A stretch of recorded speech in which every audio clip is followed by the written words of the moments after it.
하나님께서 10월 한 달을 또 선물해 주셨는데 이 10월 한 달 동안 누구보다도 하나님과 함께 동행하시고 그 하나님을 바라보고 말씀해 주셔서 승리하시기를 주님을 축원합니다.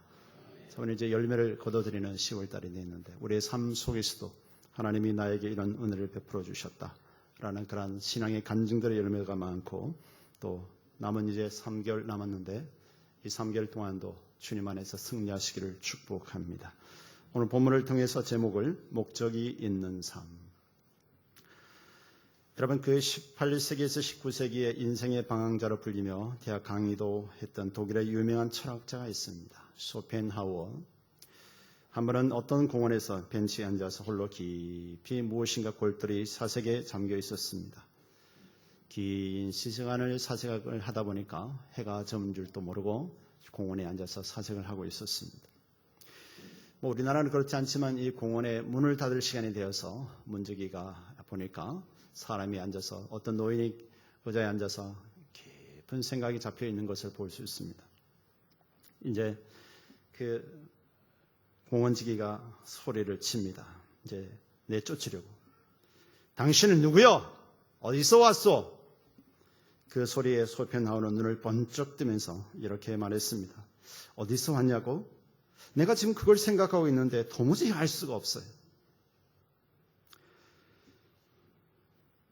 인간은 여전히 자기가 어디서 왔는지 하나님 없이는 알지 못합니다. 아무리 사색을 한다 해도 아무리 철학을 공부한다 할지라도 철학 공부를 세계에 있는 모든 책을 읽을지라도 하나님 없는 책은 하나님 말씀이 아닌 책은 인생에 정확한 답을 주지 못하는 것입니다. 쇼펜하우어는 허무주의자지 않습니까? 허무주의 철학자인데 그는 이렇게 말했다고 해요. 태어났다면 일찍 죽는 것이 행복하다. 이런 것을 대학에서 강의했다고요. 일찍 죽지 못하면 자살하라 하면서 아주 허무한 인생을 가르치며 살아왔습니다. 아이러니하게 그가 제일 무서워한 게 있어요. 다른 사람 보고는 빨리 죽는 게 좋다 그러면서 제일 무서워한 게 뭐냐면 이발 사이에 면도칼이 제일 무서워해서 면도칼 가지고 자기 목줄을 딸까 봐 겁이 나서 평생 동안 면도를 안 하고 살았다 그래요. 머리만 이발하고. 참 웃기지 않습니까? 굉장히 그 하나님을 알지 못하고 인생의 답을 알지 못하고 왜 사는지 모르고 방황했던 쇼펜하우어의 그 삶입니다. 여러분 물고기는 물속에서 가장 자유롭습니다. 가장 행복합니다. 그러나 더 자유롭기 위해서 물속에서 밖으로 나가면 곧바로 5분도 안 돼서 어떻게 됩니까? 다 죽습니다. 기차도 마찬가지죠. 기차는 철로 위에 있을 때 가장 자유롭습니다. 시속 400km까지 달릴 수 있죠. 고속철이. 더 자유롭기 위해서 철로에 벗어나면 기차는 전복되고 많은 사람을 죽일 수 있습니다.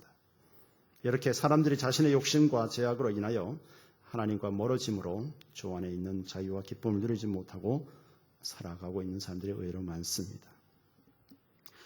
여러분 그 파스칼, 역사상 가장 위대한 수학자이며 철학자인 17세기 프랑스 파스칼은 그의 팡세라는 책에서 인간은 영적인 존재이다.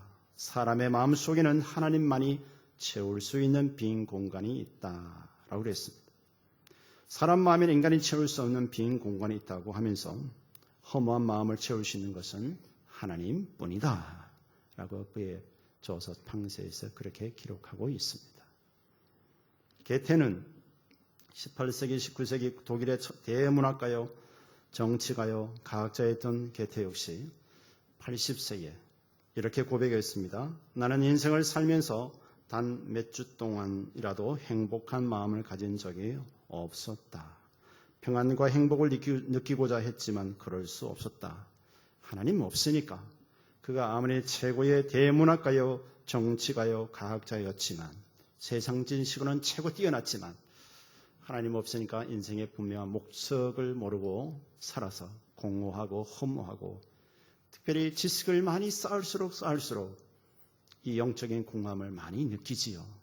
그러니 그는 하나님 없는 삶이 80평생 동안 몇 주 동안도 행복하지 못했다라고 그의 저서에 그렇게 기록을 하고 있습니다. 그러나 하나님은 우리를 지으실 때 분명한 목적을 가지고 지으셨습니다.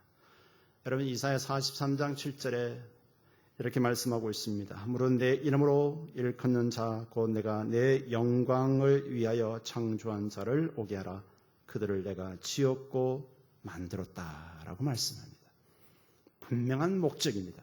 하나님의 영광을 위하여 저와 여러분들이 창조되셨습니다.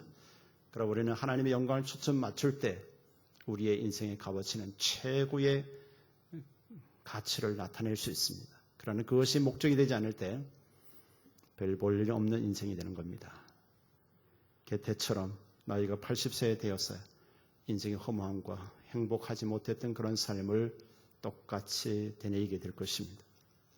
그리고 이사야 43장 10절에 보면 여호와가 말하노라 너희는 나의 증인으로 나의 종으로 택함을 입었다라고 말씀합니다. 먼저 하나님 우리를 부르시고 구원하신 목적은 예수 그리스도를 증거하고 하나님을 알지 못하는 문영혼들에게 증인되게 하시려고 우리를 택하셨다라고 말씀합니다. 나갈 때마다 항상 세상 사람들 만날 때마다 하나님 모르는 사람들 만날 때마다 함께 교회에 갑시다. 함께 예수 믿으십시다. 이 간단한 말 한마디가 그들의 영혼을 확 붙잡을 수 있고 하나님이 그 영혼들을 역사에서 구원의 발걸음으로 인도하게 되는 것입니다. 그래서 이사야 43장 21절에 계속해서 사람을 지으신 목적 중에 이 백성은 내가 나를 위하여 지었나니 나의 찬송을 부르게 하려 함이다라고 말씀하고 있습니다. 그러니까 어떤 분들은 그래요. 목사님 좀 세상 좀 즐기고 살아야지. 교회 가면 하지 말라는 것도 많고 하라는 것도 많고 저는 참 돈 좀 왕창 벌고 좀 누리다가 나중에 예수 믿고 예수 믿으러 교회를 갈랍니다. 안 믿는다 소리 안 해도 나중에 가겠다라고 그렇게 말씀하는 분들이 있어요. 여러분 세상의 모든 부귀와 영화와 여자면 여자, 돈이면 돈, 눈으로 원하고 소원했던 건 다 누려봤고 마음에 원했던 건 다 누려봤던 사람이 있죠. 전도서에 보면 솔로몬 왕입니다. 그는 전도서 2장에 보면 나는 내 마음에 이르기를 자 내가 시험적으로 너를 즐겁게 하리니 너는 낙을 누리라 하였으나 본즉 이것도 헛되도다 그랬습니다. 만약에 솔로몬 왕이 지질나게 큰 명예도 없고 돈도 누려보지 못하고 그냥 평범한 왕이 이렇게 썼다면 그렇구나라고 할 수 있어요. 그러나 솔로몬보다도 세계 어떤 왕이 어떤 임금이 솔로몬보다도 지혜와 지식이 없었고 그의 부와 기가 그보다 더 높은 사람은 없었습니다. 앞에도 전에도 없었고 후에도 없다라고 성경에 그렇게 하지 않습니까? 그래서 솔로몬은 이렇게 말합니다. 전도서 2장 3절에 술로 내 육신을 즐겁게 할까 천하 인생의 종신토록 생활하며 어떤 것이 쾌락인지 알까 하여 맛있는 술, 고급 술로 이렇게 즐겁게 인생을 살아보자. 때는 공허하기 때문에 사람들이 술을 퍼마시잖아요. 즐거워서 마시기도 하지만 중독돼서 마시기도 하지만 때는 공허해서 많이 마시더라고요. 하나님을 경외하지 않고 우리 저희 둘째 형님도 그렇게 열심히 성실하게 똑똑하게 살지만 집도 다 사놓고 땅도 사놓고 또 자녀들 대학까지 대학원까지 다 공부시키고 해놓고 이제 열심히 살았지만 우상을 섬기고 우상 섬기는 절에 다니는 그 형님은 삶의 공허에서 술만 드시면 펑펑 울어요. 삶이 공허하다고. 똑똑하면 똑똑할수록 더 공허함을 느끼죠. 열심히 살면 살수록 더 공허함을 느끼게 되는 것입니다. 솔로몬은 그럽니다. 나의 사업을 크게 하였노라. 2장 4절에 전도서 2장 4절에 내가 나를 위하여 집들을 지었다. 포도원을 심으며 여러분 그 솔로몬 왕이 집을 지으면 그냥 창고 같은 집을 지었겠어요? 아름다운 집을 지었지 않겠습니까? 노래도 있잖아요. 아름다운 집을 짓고 자기 행복을 위해서 집을 짓잖아요. 그렇죠?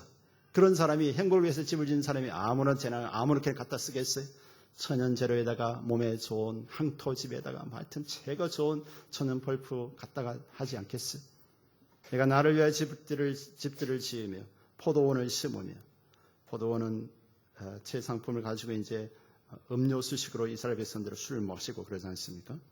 여러 동산과 가온을 만들고 그 가운데 각종 과목을 심으며 수목을 기르는 산림에 물주기 외에 못을 팠으며 노비는 사기도 하고 또 노비들이 자녀를 낳기도 하고 많은 노비를 거느리고 나보다 먼저 예루살렘에 있던 모든 자보다도 소와 양떼의 소유를 많게 하였으며 소와 양떼 당시 이스라엘 백성들의 주업이 목축업 아니면 농업인데 그 최고의 많은 소와 양떼를 거니는 부자로 은근과 왕들의 보배와 여러 도의 보배를 쌓고 또 노래하는 남녀와 북한의 김일성이 때 기쁨조가 있었지요.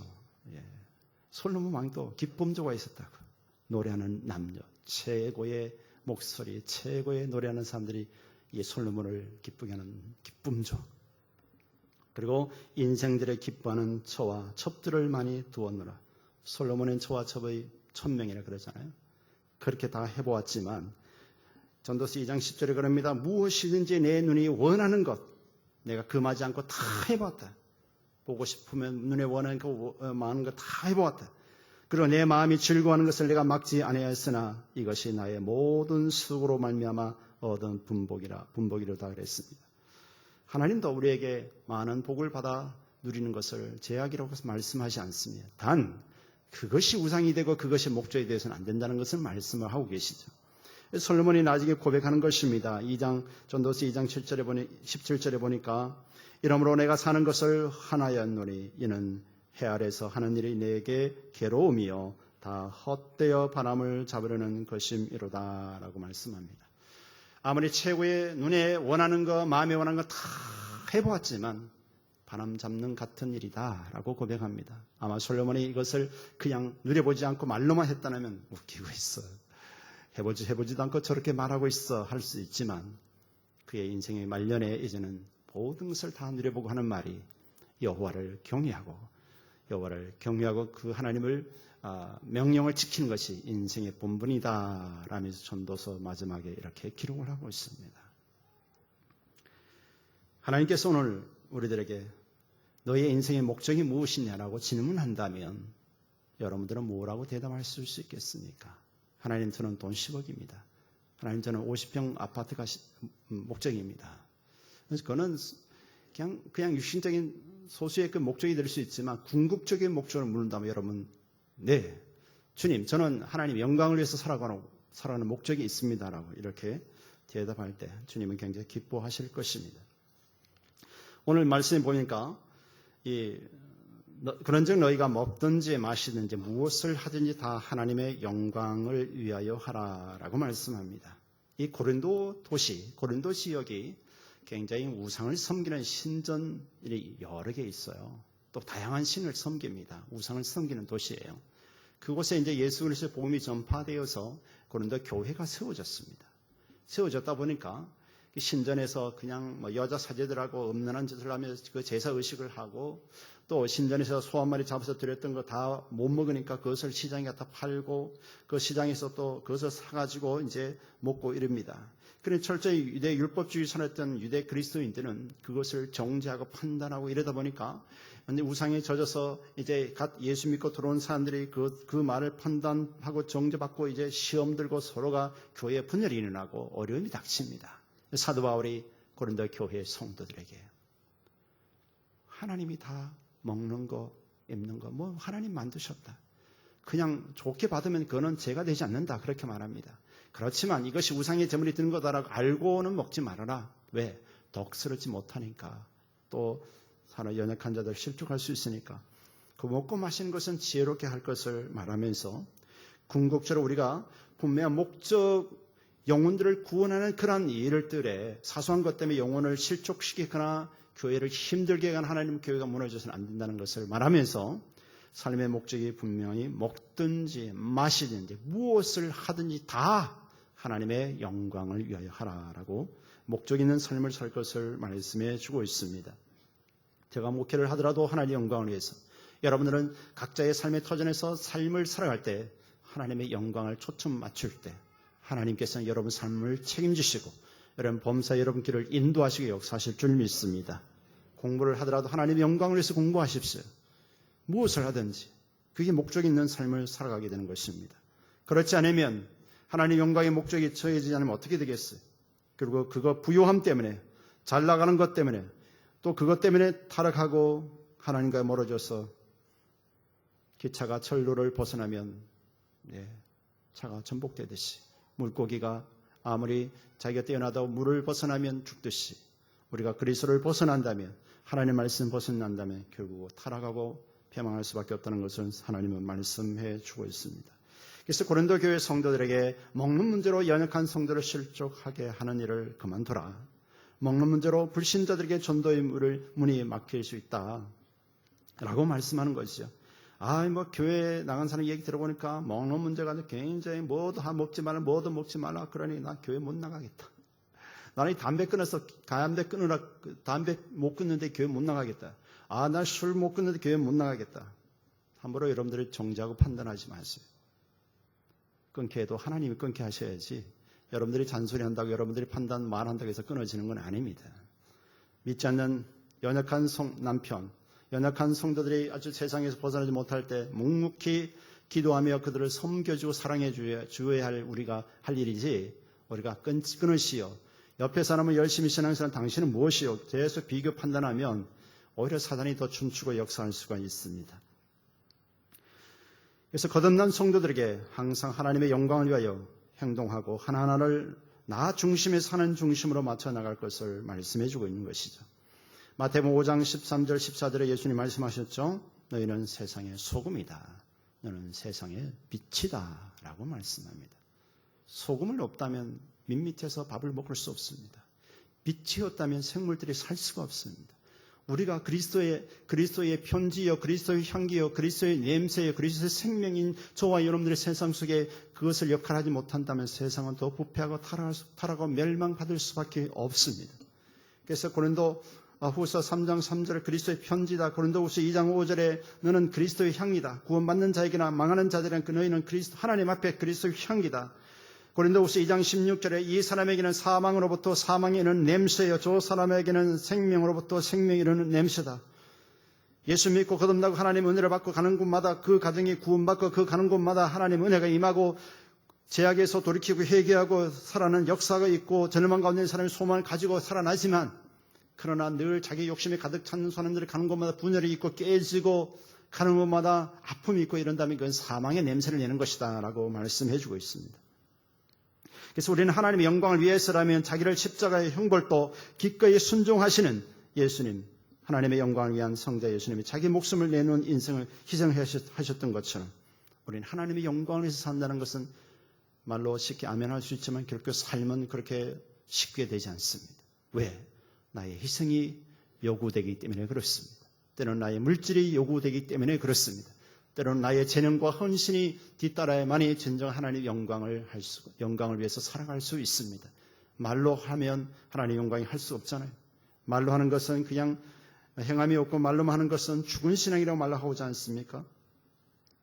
예수님은 친히 마태복음 26장 39절에 십자가를 앞두고 땀방울이 핏방울이 되는 그런 기도를 하지 않습니까? 주님, 나의 아버지여, 이 잔을 나에게 지나가게 하옵소서.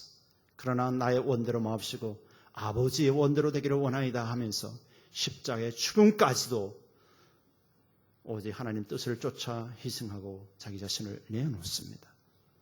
여러분, 십자가의 죽음이, 고통이 느껴지지 않거든 가지고 있는 볼펜 가지고라도 심을 내서 한번 푹 찔러보세요. 아픈가 안 아픈가. 살아있는 사람에게 대못으로 사람을 십자가에 못 박고 그래도 죽지 않으면 옆구리를 창을 가지고 옆구리의 피를 다 뽑아내는 그런 죽음이지 않습니까? 그래도 죽지 않으면 다리를 꺾어서 불들여서 죽이는 것이 십자가의 형벌인 것입니다. 사진에 우리가 옷이 입혀져 있지만 실제로는 옷도 다 벗깁니다. 모든 수치와 조롱과 멸시와 모든 것을 예수님은 십자가에서 묵묵히 자기 자신을 내어놓으며 희생하셔서 우리를 속량하시고 우리를 구원하셨습니다. 그렇게 하신 이유가 디도서 2장 14절에 보면 그가 우리를 대신하여 자신을 주심은 모든 불법에서 우리를 속량하시고 우리를 깨끗하게 하사 선한 일을 열심히 하는 자기 백성이 되게 하려 하심이라 라고 말씀합니다. 우리를 구원하신 목적은, 죄에서 놔두면 멸망할 수밖에 없는 저와 여러분들을 구원하신 목적은 우리를 죄를 깨끗하게 하실 뿐만 아니라 선한 일을 열심히 하는 하나님의 백성 되게 하시려고 예수님이 십자가에 못 박혀 죽으셨다라고 말씀합니다. 그래서 제일 선한 일이 뭘까요? 생명을 살리는 일이겠지요. 죄와 사망 가운데서 아직도 무엇을 위해서 살고 어디서 와서 무엇을 살며 어디를 가는지 알지 못하는 문영혼들에게 복음을 전파하고 그들의 생명을 살리는 최고 선한 일이요. 그 외에 또한 우리에게 필요한 하나님이 주신 은혜들을 나눠주는 그런 일들이 아니겠습니까? 하나님은 그러려고 우리를 먼저 부르시고 은혜를 주셨다는 사실입니다. 그러면 여러분들은, 저와 여러분들이 하나님이 그 은혜를 받았는데 우리는 가족 중에 먼저 믿는 나에게 나는 가족에게 어떠한 삶으로 다가가고 있는지, 하나님이 우리 가정 속에 나를 먼저 부르셨으니까 내 가정을 진정 구원해내는 그러한 희생에 헌신되는 삶으로 살아가고 있는지 자기 자신을 한번 살펴보시길 바랍니다.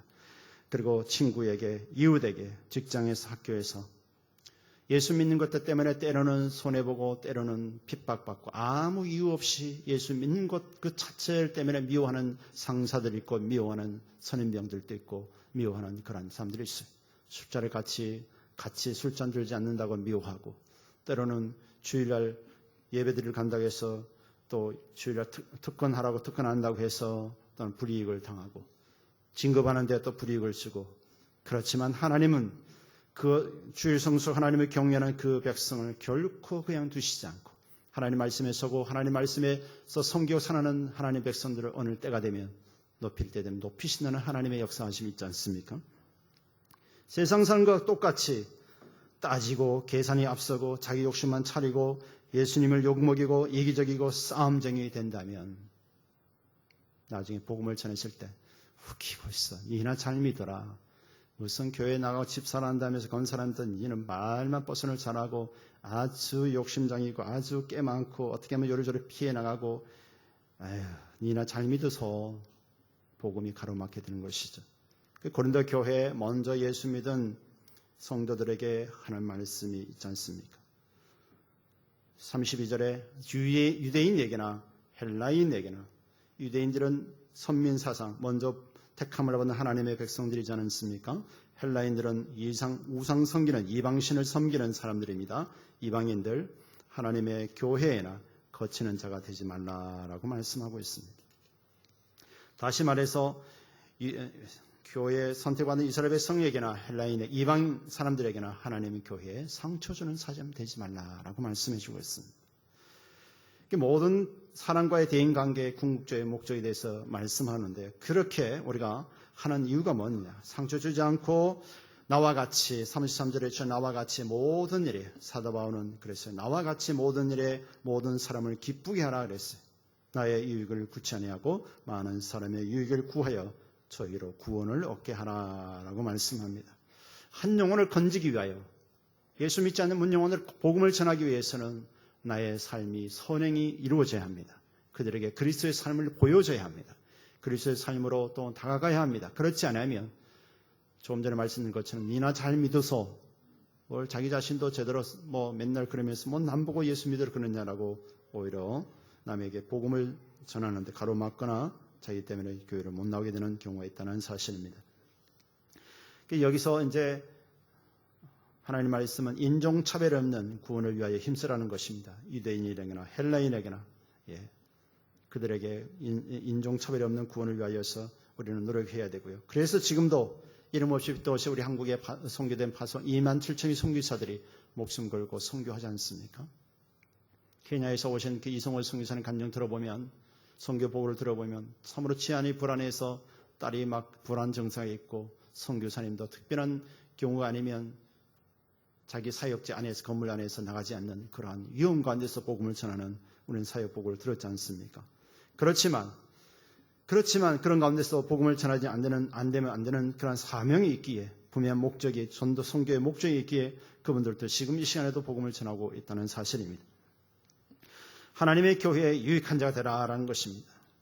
때로는 교회에 보면 교회에는 구경꾼들이 있고 또 방해꾼들도 있고 걸림돌 되는 사람들도 있습니다. 그러나 오늘 사도 바울은 고린도 교회의 성도들에게 너희 때문에 교회가 걸림돌에 대해서 거치는 자가 되어서 교회가 힘들어지지 말고 교회에 유익한 자가 되라라고 말씀해 주고 있습니다.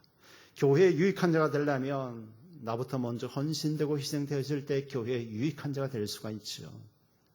안일하게 힘든 일은 안 하고 그냥 좋은 일만 골라 한다면 때로는 건강한 교회가 되지 못하게 되는 것을 볼 수 있지 않습니까? 그래서 모든 일을 하면서 모든 사람을 기쁘게 하라라고 말하면서 하나님의 영광을 위한 적극적인 행동을 말씀해 주고 있습니다. 자, 모든 사람을 기쁘게 한다. 여러분, 이게 그냥 말로만 하면 절대로 이 일이 이루어질 수 없습니다.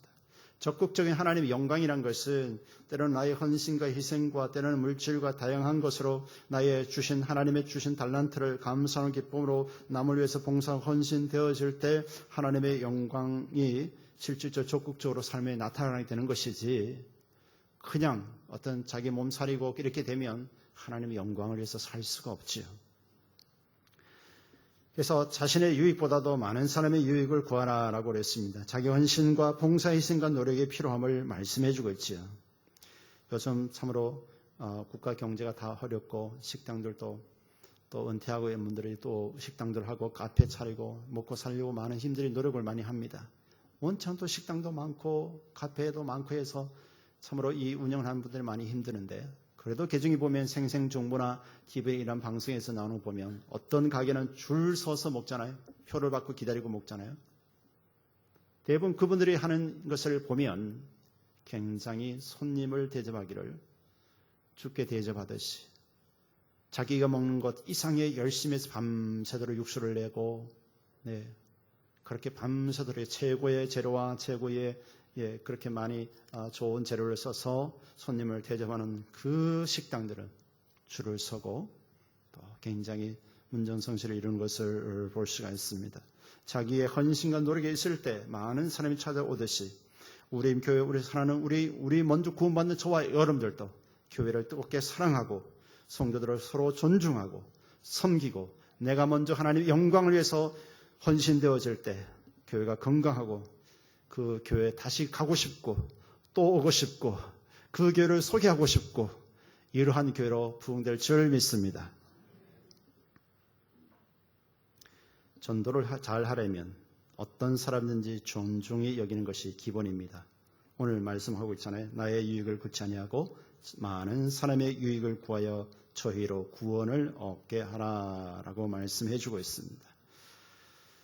우리가 항상 입술을 열어서 전도 되시면 삶도 같이 따라주지 아니하면 때로는 내 삶이 전도의 길을 가로막을 수가 있습니다. 사도 바울은 여러분 전도서 고린도전서 11장 1절에 보니까 내가 그리스도를 본받는 자 된 것 같이 너희는 나를 본받는 자 되라라고 말씀해 주고 있습니다.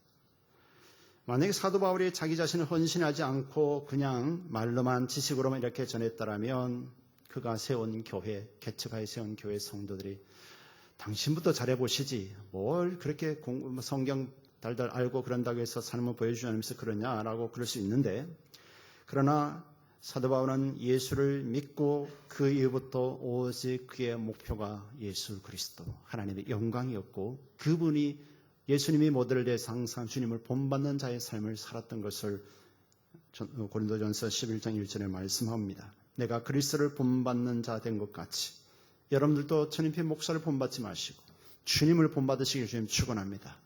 죽을 때까지 여러분 신앙 성장하고 성수하고 여러분 믿음으로 서게 될 것입니다. 그러나 천 목사를 본받게 되면 어느 날 천 목사의 약점 보고 허물 보면 할 수 없구만 하고 실망과 낙심할 수밖에 없어요. 사도 바울은 그러는 것입니다. 주님을 본받는 자의 삶을 살아면서 그 사역을 했는데 고린도후서 11장 22절에서 33절 쭉 보면 그는 이렇게 말하죠. 나는 그리스도의 일꾼이다. 이 복음을 위하여 목적을 위해서 그가 살아가는데 때로는 평탄한 길만 있었던 건 아닙니다.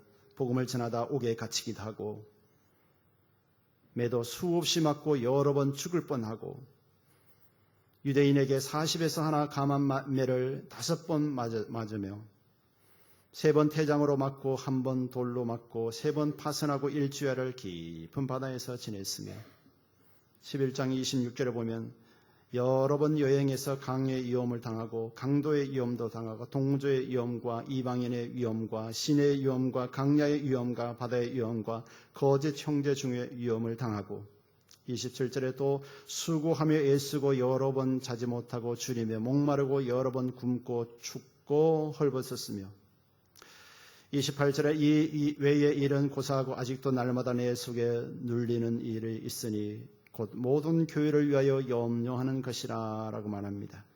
사도 바울은 이 주님의 교회가 아니라면 그는 어디 가서 강의를 하고 신학교 가서 강사 교수로 나가고 먹고 살아도 충분히 먹고 살 수 있는 사람입니다. 최고의 학문을 소유한 자입니다. 성경의 박사 같은 그런 사람입니다. 구약 모세오경에 능통한 자입니다. 아주 그렇게 영적 다양하게 그런 지식이 충만하고 헬라 사상 철학에도 아주 능통한 자입니다. 그런 대학 강단에 서서 얼마든지 먹고 잘 살 수 있지만 예수께 붙잡힌 바 되어 하나님의 영광을 위하여 복음 때문에 채찍 맞고 동족들이 때로는 40명의 결사대가 준비되어서 우리가 사도 바울을 죽이기 전까지는 먹지 않겠다라고 물도 밥도 먹지 않겠다 40명의 결사들이 모여서 유대인들이 사도 바울을 죽이려고 했지 않습니까? 그런 생명의 위협 속에서도 자기의 사명, 목적을 위해서 아낌없이 그는 복음의 사명을 잘 감당했던 것을 볼 수가 있죠. 그래서 그는 아직도 나는 날마다 내 속에 눌리는 이 있다. 하나님의 교회가 건강하고 하나님의 성도들이 믿음으로 경고에 서서 하나님의 영광을 돌리는 그런 삶을 위해 그는 그만큼 기도하고 자신이 먼저 본을 보이는 그런 삶의 고백을 볼 수가 있습니다. 우리 교회가 33년쯤째 들었는데 우리 장로님 비롯해서 권사님들, 사랑하는 우리 안수집사님들, 성도들이 이름 없이 또 없이 수고와 헌신이 있었기 때문에 오늘의 이 교회가 있는 것이지. 그런 수고가 눈치만 살살 보고 헌신하지 않았다면 이 교회는 오늘 이 시간까지 이렇게 설 수가 없었을 것입니다. 당연히 장인영 목사님 비롯하여 많은 중주가족들이 헌신했기 때문에 오늘 교회가 여기까지 있었던 것을 볼 수 있습니다.